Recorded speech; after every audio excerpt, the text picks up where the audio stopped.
அரசு தமிழக அரசு என்ன செஞ்சிருக்கு அப்படிங்கிறத தாண்டி இது ஃபோர்காஸ்டிங்லேயே நிறைய பிரச்சனை இருந்திருக்கு அப்படிங்கிற குற்றச்சாட்டுகளும் இருக்கு.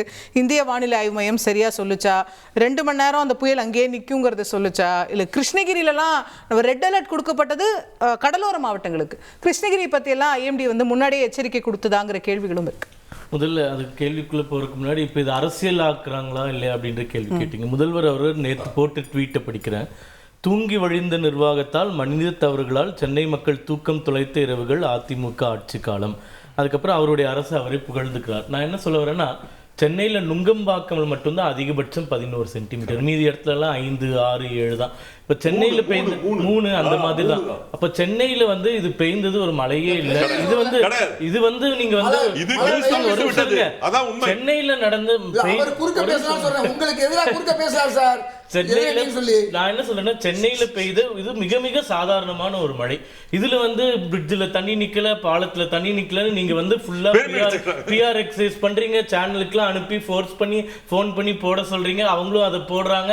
இப்போ இங்க என்ன நடக்குது, அங்க 5-6 மாவட்டங்கள் மூழ்கி கொண்டு இருக்கும்போது அதிமுக ஆட்சியில தூங்குனாங்கன்னு சொல்றது ஒரு முதல்வருக்கு முதல்ல அழகா, அது நீங்க முதல்ல சொல்லுங்க. அவர் இதெல்லாம் பேசலாமா?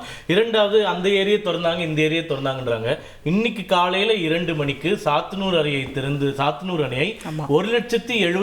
கன அடி எந்த அறிவிப்பும் இன்றி திறந்தது யார்? அந்த ஆற்றோரத்தில் இருக்கக்கூடிய மக்களுக்கு அறிவிப்பு கொடுத்தீங்களா? இப்ப நீங்க திறந்து விட்டதுனால தென்பெண்ணை ஆறு முழுக்க வெள்ளம் சூழ்ந்து இப்ப ஊருக்குள்ள தண்ணி போனதெல்லாம் மழை வந்து போனது மட்டும் கிடையாது. இதே மாதிரி நீங்க சாத்தனூர் அணையை எந்தவித முன்னறிவிப்பும் இல்லாமல் திறந்து விட்டதால் கிட்டத்தட்ட 4 மாவட்டங்கள் மூழ்கி இருக்கின்றன. இது ஒரே இது எப்படி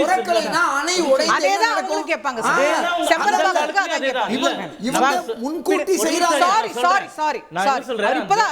அந்த 4 மாவட்டங்கள்ல 3 மாவட்டங்கள்ல 3 நாட்களாக கரண்டே கிடையாது, மின்சாரமே இல்ல. அப்ப நீங்க வந்து அணையை திறக்கிறீங்க, அதுவும் நள்ளிரவு 2 மணிக்கு திறக்கிறீங்கன்னா அந்த பகுதியில் இருக்கக்கூடிய மக்கள் இவாக்குவேட் பண்றதுக்கு ஏதாச்சும் ஒரு முயற்சி எடுத்தீங்களா? என்ன பண்ணீங்க? எதுவுமே பண்ணல. இப்படி ஒரு நிர்வாகத்தை வைத்துக்கொண்டு நீங்க சொல்றது நீங்க ரெட் அலர்ட் கொடுத்தீங்களா? இல்ல, நான் சொல்றேன், வானிலை ஆய்வு மையம் வந்து இந்த புயல் கடக்கும் எந்த திசையை நோக்கியும் வரும், அதான் சொல்ல முடியும். இப்ப அது வந்து நடுவுல இங்க 1 மணி நேரம் நிக்கும் 2 மணி நேரம் நிக்கும்ன்றது ஃபோர்காஸ்ட் பண்ற அளவுக்கு டெக்னாலஜி இருக்கான்னு எனக்கு நிஜமா தெரியல. பிரைவேட் வெதர்மேனால சொல்ல முடியும் சார், நிக்க போகுதுன்னு சொல்ல முடியுது சார். ஒரு கேள்வி, 8,000 கோடி ஒன்றிய அரசு ஒதுக்கின நிலையில இன்னைக்கு 3,500 கோடி ஒதுக்கி இருக்காங்க. கூடி இருக்க வேண்டிய மெட்டல் எண்ணிக்கை பக்கத்துல உங்க சகோதரர் உட்கார்ந்திருக்காரு, அவர் குறுக்கிட்டாரு. நியாயம். அடுத்து அவர் பேசணும்ல, நீங்களே பேசிட்டு இருந்தா அவர் பேச வேணாமா? இப்போ நான் என்ன சொல்றேன்னா, இப்போ நீங்க வெதர் ரிப்போர்ட் சொல்றீங்க இல்லையா, பிரைவேட் வெதர்மேன் யாரு கணிச்சாங்கன்னு எனக்கு தெரியல. அவங்க வந்து கரெக்டா 2 மணி நேரம் நிக்கும், 3 மணி நேரம் நிக்கும், 3 மணி நேரம்.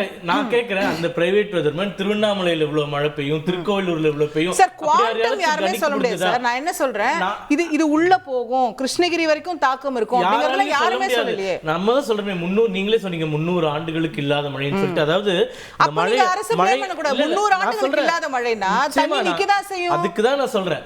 நான் இப்ப வந்து சாத்தனூர் அணையை திறந்தது ஒரு பிரச்சனைன்னு சொல்றேன். சென்னையில இந்த மாதிரி நீங்க போட்டோ ஷூட் பண்ணது பிரச்சனை சொல்ல. அது மீறி மூன்றாவதா என்ன சொல்றேன்னா, எந்த அரசாங்கத்தாலையும் ஒன்றும் பண்ண முடியாது.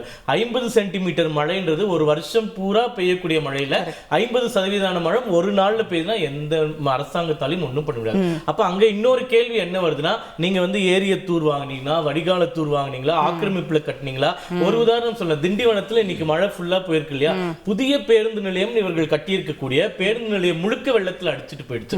அது கட்டும் போதே ஏரியா இருக்கு, ஏரிக்குள்ள கட்டி இருக்கீங்க, ஏரியில கட்டாதீங்கன்னு அவ்வளவு தீர்ப்புகள் இருந்தும் இப்ப 10 புயல் சொன்னீங்க, கஜா புயல். இது வந்து எந்த ஆட்சியில கட்டினது? இப்போ 21க்கு அப்புறம் கட்டிட்டு இருக்காங்க. 21க்கு அப்புறம் டெண்டர் விட்டு கட்டி கொண்டு இருக்கிறார்கள். அங்க மழைநீர் சூழ்ந்து இருக்கிறது. கடந்த வருடம் எதிர்க்கட்சி தலைவர்கள்லாம் இங்க கட்டாதீங்கன்னு அறிவுறுத்தி இருக்காங்க. அது ஏன் கட்டுறாங்கன்றது நான் அடுத்த ரவுண்ட்ல சொல்றேன். இப்போ அடுத்த ரவுண்ட்ல நான் இதெல்லாம் சொல்றேன். இப்போ நான் சொல்ல வர்றது, இது யாராலையும் தடுக்க முடியாது, ஒத்துக்கிறோம். முன்னெச்சரிக்கை நடவடிக்கை, ஆக்கிரமிப்புகள், இதுல எல்லாம் உங்களுடைய நடவடிக்கை என்ன? ஏன்னா இன்னைக்கு மழை வந்துச்சுன்னா 2 நாள் இந்த டாபிக் பேசிட்டு போயிடுறோம். அடுத்த வருஷம் மழை வரும்போது பேசுறோம். நடுவுல எடுக்க வேண்டிய நடவடிக்கை இதை பத்தியும் நம்ம பேசணும் அப்படின்றது என்னுடைய கருத்து. கேட்போம். திரு அமுதரசன் அவர்கள் கேட்க நினைக்கிறது, அது மழையை யாரும் தடுக்க முடியாதுங்க, அதை அவங்களே ஏத்துக்கிறாங்க, அதிமுகவே ஏத்துக்கிறாங்க, பிஜேபியும் ஏத்துக்கிறாங்க. ஆனா முன்னெச்சரிக்கை நீங்க சரியா செஞ்சீங்களா? இப்போ இந்த அணையை திறந்த விஷயமா இருக்கட்டும், தூர்வாரக்கூடிய விஷயங்களா இருக்கட்டும், அதுல எல்லாம் அரசு மேல கேள்வி எழுதுன்ற. நல்ல தமிழ்நாட்டினுடைய முதலமைச்சர் மாண்புமிகு தளபதி அவர்கள் திமுரா பதில் சொல்றாரு, எடுத்தெறிஞ்சு பேசினாரு அப்படின்னு எல்லாம் சொன்னாங்க. திமுரா இந்த இடத்துலையும் பேசல, எடுத்தெறிந்து பேசல. ஆதாரமான குற்றச்சாட்டுகள் அனைத்துக்கும் பொறுமையாக பதில் சொல்லிட்டு இருக்கிறாரு. பேரிடர் காலத்துல இருந்து ஒண்ணு.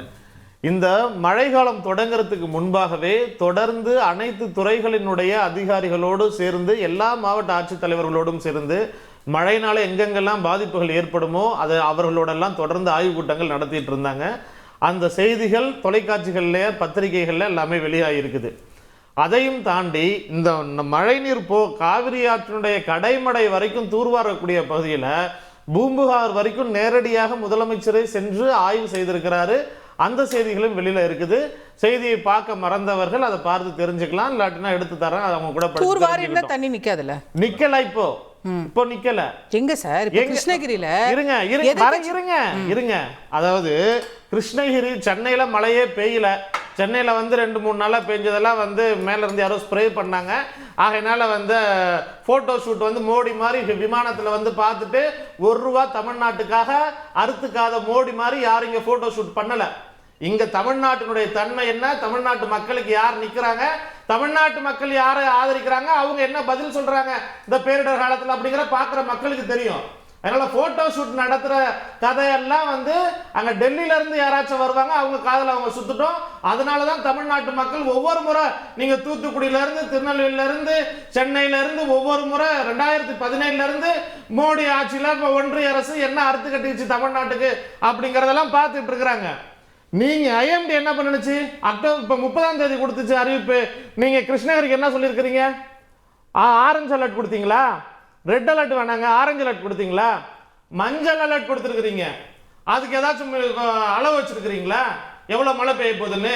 சரி, உங்ககிட்ட உங்களால 2000 கோடி 3000 கோடி ரூபாய் கங்கை ஆற்றுல கொண்டு போய் கொட்டுறதுக்கு முடியும். ஆனா பேரிடர் காலத்துல உங்களால முடியாது. வயநாடுல சரிஞ்சதுக்கு அப்புறம் சொன்னிச்சுங்க ஒன்றிய அரசினுடைய ஐஎம்டி என்ன சொன்னிச்சு? நிலச்சரிவு ஏற்பட்டதுக்கு அப்புறம் லேண்ட்ஸ்லைட் ஆனதுக்கு அப்புறம் ஆமா லேண்ட்ஸ்லைட் ஆக போகுதுன்னு சொன்னிச்சு. பழைய தூக்கி அமித்ஷா யார் மேல போட்டாரு? மாநில அரசு மேல போட்டாரு. இந்த இப்ப என்ன நடந்துச்சு? அந்த ஐஎம்டியினுடைய இயக்குனர் என்ன சொல்றாரு? இது மற்ற புயல்கள் மாதிரி கிடையாது, இது கொஞ்சம் ஆட்டம் காமிக்கு சொன்ன வார்த்தை. அது லைவ்ல இருக்குது. இது வித்தியாசமா பல பேரால கணிக்க முடியல. நீங்க சொல்ற தனியார் வானிலை ஆர்வலர்களை கூட ரொம்ப திணறி போய் தான் கணிச்சாங்க. அதான் சொல்றேன், பிரெடிக்ட் பண்ண முடியல அப்படின்னு சொன்னாங்க. அப்படிப்பட்ட சூழல்ல ஒரு நாள் இரவுல முடிஞ்ச உடனே 24 மணி நேரம் முடியறதுக்குள்ளார தமிழ்நாட்டினுடைய ஒட்டுமொத்த அரசு இயந்திரமும் பாதிக்கப்பட்ட எல்லா மாவட்டங்களையும் போய் நிக்குது. பேரிடர் மீட்பு குழுவில இருந்து, மின்சாரத்துறையில இருந்து, பொதுப்பணித்துறை துறையில இருந்து இன்னும் எல்லா துறைகளும் போய் அங்க நின்று வேலை செய்ய ஆரம்பிச்சுட்டாங்க. ஒண்ணு இல்லைங்க, ஏங்க 2017 ஒக்கி புயல் ஒண்ணு வந்துச்சு. எடப்பாடி பழனிசாமி எப்ப தெரியுமா போனாரு? 14 நாள் கழிச்சு போனாரு. 14 நாள் கழிச்சு போனாரு. இந்த கஜா புயல் வந்துச்சு, ஓபிஎஸ் போனாரு. மக்கள் ரோட்டை மறிச்சு அடிச்சு விரட்டுனாங்க. போக முடியாதுங்கிறதுனால ஹெலிகாப்டர்ல போனார் எடப்பாடி பழனிசாமி. என்னங்க ஹெலிகாப்டர்ல போனீங்கன்னு கேட்டதுக்கு, மேல இருந்து பார்த்தா மரம் செடி எல்லாம் எவ்வளவு உடைஞ்சு விழுந்திருக்குன்னு தெரியும் அப்படின்னு பதில் சொன்னாரு. இருக்கு பதிவு. அப்ப இதுதான் உங்க யோகிதை. நாங்க என்ன சொல்றோம்? நீங்க கடந்த காலங்கள்ல செஞ்சு கிழிச்சதுன்னு எதுவும் கிடையாது.